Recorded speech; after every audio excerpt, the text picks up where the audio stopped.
afternoon, math friends, and happy summer vacation. So, I have some work for you, which I will post soon. Today is the 20th of July, and some of it is just kind of review of pre-calc stuff, and then I want you to begin working on limits and continuity. These are the first two topics in AP Calc, and if we can kind of almost get those done during the summer, then we can just start sooner with the other topics, which would be great.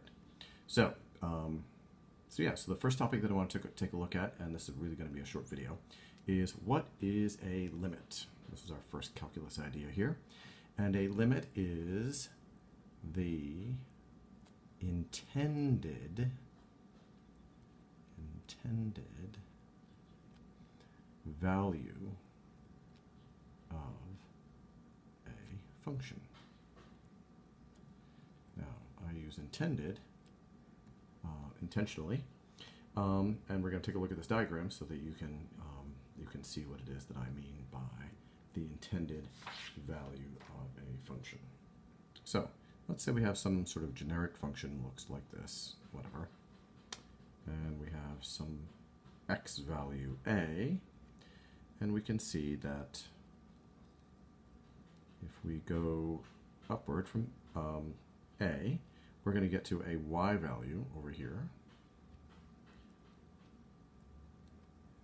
which we're going to call L.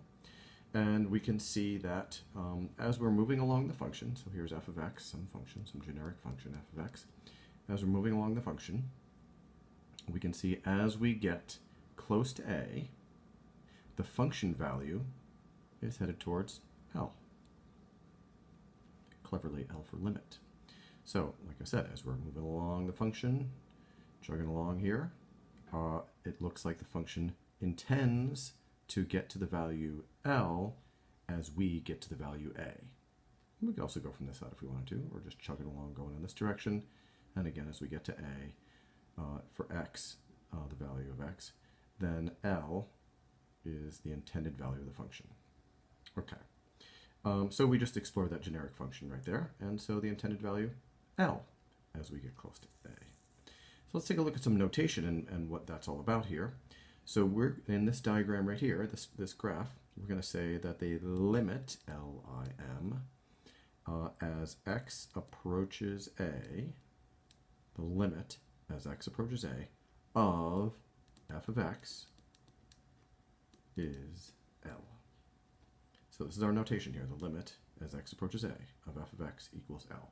Obviously f of x is going to be replaced with, some other functions like, 3x squared plus 2x plus 1, or x squared plus 9 over x plus 3, or, whatever, any number of different functions. So this is our notation, Lim for limit. X approaches, there's a little arrow there, A, f of x equals L.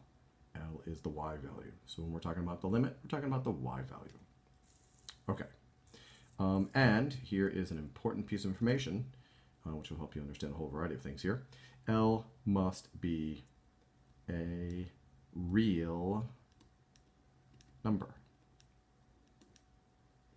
So, no imaginaries, no infinity, none of that stuff at all. Must be a real number. So, the limit L must be a real number. Okay. So let's sketch this thing here, x squared minus 2x minus 3 over x minus 3. So we see this is a rational function, and we remember from back in the day that rational functions, can look like, I'll just draw a little sketch here, can look, like this sort of thing. And so we need to remember that there are asymptotes involved with rational functions, but we also need to remember that sometimes there are holes in the function. So there's a hole in the function if the denominator, the expression in the denominator, cancels off with a factor of the numerator. And let's see if that happens here. Spoiler alert, it does. So when we factor this, we get x minus 3 times x plus 1 over x minus 3. And we can see that those cancel off right there. And so I'm asking you now to sketch the graph of f of x equals x squared minus 2x minus 3 over x minus 3. But after we simplify it, that just simplifies down to x plus 1. So let's do a little graphing here of x plus 1. And so here we are going 1, 2, 3, 4. 1, 2, 3, 4, 5. Okay, so this is going to be x plus 1. So putting in 0, we have 1. Putting in 1, we have 2. Right, we're just graphing this unnecessarily here, but you're going to see why I'm doing this in just a second. Plugging in 2, 2 plus 1 is 3. That's cool. And let's plug in 3. 3 plus 1 is 4, but wait. If we plug 3 into the original function, and actually let's plug in 0 into the original function, let's see what we get. 0, 0, 0, negative 3 over negative 3 is positive 1. Let's plug in 1 into the original function just to really make sure what's going on here. 1 squared is 1, minus 2 is negative 1, minus 3 is, hold on, 1 minus 2 is negative 1, minus 3 is negative 4. 1 minus 3, oh good, 1 minus 3 is negative 2, negative 4 divided by negative 2 is positive 2. Great, so we can see that we're on track here. Doing 2 is going to be the same thing. 3, if we plug in 3 here, we see that we're going to get 0 over 0. That's not good, but we can see that the intended value here as we move forward is 3 plus 1 is 4. So 3 plus 1 is 4, but we're going to put an open circle there. And then we plug in 4. 4 plus 1 is 5. We put that right up here. And we can draw this straight line here, a nice linear function, right through here like this. So now we want to find the limit. This is 3 here. We want to find the limit of this function here.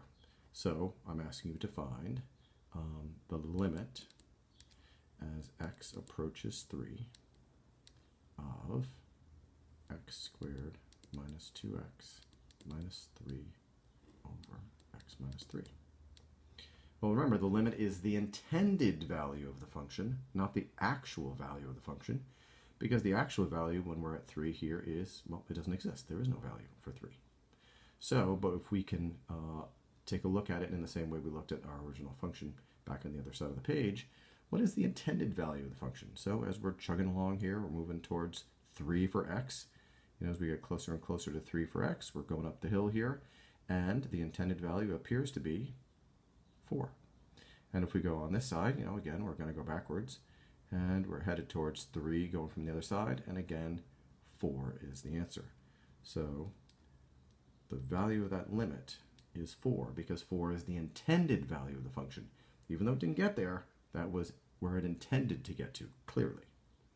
Okay. So I have alluded to this, this idea here by going forward and backward on the function here. So in order for a limit to exist, and notice how I said, well, let's go chugging this way towards 3. Let's go chugging this way towards 3. So what happened here is I'm approaching 3 from the left side, and I'm approaching 3 from the right side. And so in order for a limit to exist, the left hand and right hand and limits must be the same. So in order for a limit to exist, we need to be headed towards the same intended function value whether we go from the left side or the right side. So headed from the left, we're clearly headed towards 4 for y. From the right side, again, we're headed clearly towards 4 for y. So the limit was 4 because the left hand and right hand limits must be the same. Okay, so let's take a look at this special little graph right here. And I want to take a look at this graph here through the lens of this idea right here. So let's take a look at the value of, okay, I didn't write f of x here. Let's take a look at the value of f of a. Well, I don't know what that value is, but I know that it's not the same as L. So again, the intended value from the left and from the right. So as we go from the left side here, headed towards A, from the left side here, looks like we're getting to a function value, a y value of L. If we go from the right side, again, chugging along here, the function. And as we get closer and closer to A, we are getting closer and closer to L. Even though f of A is not the same as L, the intended value from the left and from the right was the same, and that value was L. So this function here, the limit, I can write this, the limit as x approaches A of f of x, in this case, is L. That was the intended value from the left and from the right, even though the function value at A isn't L. That's okay. Again, the definition is the intended value of the function, not the value of the function. Okay, I want to look at one other graph. And here we have essentially the same graph, only I just took part of the right part of the graph and I just shifted it up a little bit here. And in fact, I just shifted it up to where the point was on the other graph, right? So we can see that I just basically have the same graph, only instead of continuing the graph from here, I just continued the graph from here. Same. Okay. So now, again, let's consider this from the left and from the right. So as I'm chugging along from the left here, as I'm getting closer and closer to A, I'm going along here, going along, getting closer and closer to A, I can see that I'm approaching L. So it appears that the intended value of the function as I approach A from the left is L. Now let's go from the right side. As we go, just to be clever here, as we approach from the right side, we're chugging along here towards A from the right side, we can see that the intended value of the function, and actually the actual value of the function, is M. So from the left, we get a value of L. From the right, we get a value of M. Those are not the same. Therefore, for this particular function right here, the limit as x approaches A of f of x does not exist,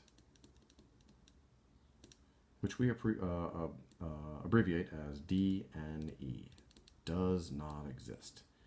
And for those of you who watched the movie Mean Girls, kind of that final question that Lindsay Lohan was given, the Lindsay Lohan character was given, was a calc question, and it was a situation in which the limit does not exist. And she got the answer right because she knew that the limit didn't exist.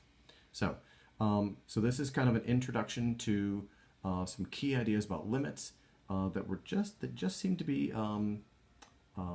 ignored in some of the other videos that I found for you that take care of a lot of the other stuff about limits. This clearly is not everything that limits entail, but this is some important introductory ideas that somehow were just not included in the other videos that I found. So in any case, so you're going to be working on some pre-calc. Actually, you will have already worked on pre-calc by the time you get to this video because I'll put it in that order. And then you'll jump into this video and then a whole bunch of other limit videos, and calc is going to be awesome. And the bar has been set very high. The last two years, 2 years ago, nearly every single person passed the AP Calc exam. Last year, every single person passed the AP Stats exam. The bar has been set high at Epping, and we will meet the bar. So, anyway, I will see some of you at soccer practice, and the rest of you I'll see, later. All right, enjoy the rest of your summer.